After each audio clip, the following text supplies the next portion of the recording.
নতুন সরকারের মন্ত্রীদের জন্য কোনো গাড়ি কেনা হচ্ছে না বলে জানিয়েছেন অর্থ উপদেষ্টা ডক্টর সালেহ উদ্দিন আহমেদ। তবে নির্বাচনকে সামনে রেখে মাঠ প্রশাসনের কর্মকর্তাদের জন্য ৩০০টির মতো গাড়ি কেনার প্রস্তাব অনুমোদন দেওয়া হয়েছে বলেও জানিয়েছেন তিনি। মফির রহমানের আরেকটি রিপোর্ট। শিয়া বাটার ও ভিটামিন ই সমৃদ্ধ লিলি বিউটি সোপ, তারুণ্যময় উজ্জ্বল ত্বকের জন্য। রিমার্ক। সচিবালয় সরকারি ক্রয় সংক্রান্ত উপদেষ্টা পরিষদ কমিটির সভা। অর্থ উপদেষ্টার সভাপতিত্বে এতে যোগ দেন বিভিন্ন মন্ত্রণালয়ের উপদেষ্টারা।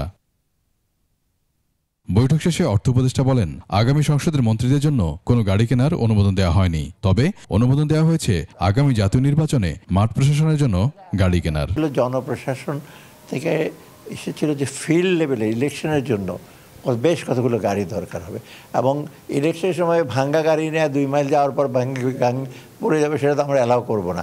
সেটা যে আমি রিসেন্ট আমরা অলরেডি অ্যালাউ করেছি, আমি এটা একজাক্টলি মনে নাই, প্রায় 300-র কাছাকাছি গাড়ি আমরা অ্যালাউ করেছি, ওই 60টা গাড়ি না। আওয়ামী লীগ সরকারের সময় চট্টগ্রাম বন্দরে যেসব বিলাসবহুল গাড়ি নিলামে তোলা হয়েছিল তা বাতিল করা হয়েছে। চট্টগ্রাম বন্দরে এমপিদের অনেকগুলো গাড়ি কিন্তু সিজ করা হয়েছে। ওখানে খুব দামি গাড়ি আছে, বেশ দামি, একটা 4, 5, 6 কোটি টাকা।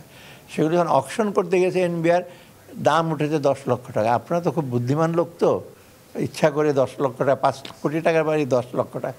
তা আমি বলেছি এনবিআরের চেয়ারম্যানকে এগুলো বিক্রি করার কোনো দরকার নাই। 5টি ইসলামী ব্যাংক একীভূত করা হলেও সেখানে গ্রাহকদের কোনো ভোগান্তি হবে না বলেও জানান তিনি। গ্রাহকের টাকা যেভাবেই রাখো, ডিপোজিট রাখো বা এফডিআর করে রাখো, সেটা এটা প্রতিশ্রুতিবদ্ধ, সবাই টাকা পাবে। উপদেষ্টা বলেন, জাপানে 1 লাখ কর্মসংস্থানের সুযোগ আছে। জাপানি ভাষা জানলে সেখানে যাওয়া ও কাজ পাওয়া সহজ হবে। প্রথমে ল্যাঙ্গুয়েজ জানলে কিন্তু চাকরি পাবেন, কারণ অনেক লোকের, কারণ ওখানে জাপানিজ।